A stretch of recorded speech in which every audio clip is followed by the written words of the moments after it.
ဒါကြောင့်မို့ပထမဆုံး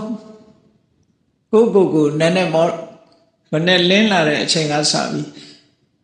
မျက်စိဖွင့်ကြည့်တဲ့အချိန်ကစပြီးမြင်တဲ့အာယုံပေါ်မှာဘလို့စိတ်အခြေအနေတွေဖြစ်တယ်လဲဆိုတာကိုတတိထားမိဖို့လိုအပ်တယ်ပေါ့ကြားတဲ့အတန်လေးဒီနှစ်ခုကအရင်လာမှာပဲမြင်တယ်ကြားတယ်ဆိုတာမြင်တယ်ကြားတယ်မလားခင်လည်းပဲလာနိုင်တာတစ်ခုရှိတယ်တွေးတယ်ဆိုတာဒီပြအားတွေပို့ပြီးတော့နီးစပ်တဲ့တွေးတော်မှုဆိုတာနဲ့ပတ်သက်လို့ရှိရင်လေစဉ်းကျင်စဉ်းစားလိုက်တယ်အဲ့ရကနိုးထလာတာနဲ့ငါဘာတွေတွေးမိတာလဲ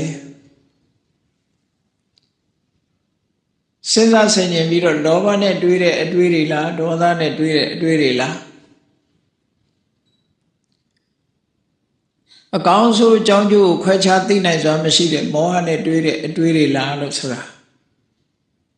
တတိမူဖို့အရေးကြီးတယ်ပေါ့အဲ့ဒါလို့တတိမူတဲ့အလုပ်ကိုပဲ meditation လို့ပြောတာပါဒါပို့ပြီးတော့အရေးကြီးတယ်ပေါ့ကမ္မထမ်းထိုင်တယ်ဆိုတာမထိုင်ရဘူးမဟုတ်ထိုင်ရတယ်ပေါ့သို့တော့ကမ္မထမ်းအလုပ်ဆိုတာမနောကံဘာဝနာဆိုတာကိုစိတ်ထဲတော့ဆွဲမှတ်ထားဖို့လိုတယ်ကမ္မထမ်းအထုတ်တယ်ဆိုတာကာယကံမဟုတ်ဘူးဝစီကံမဟုတ်ဘူး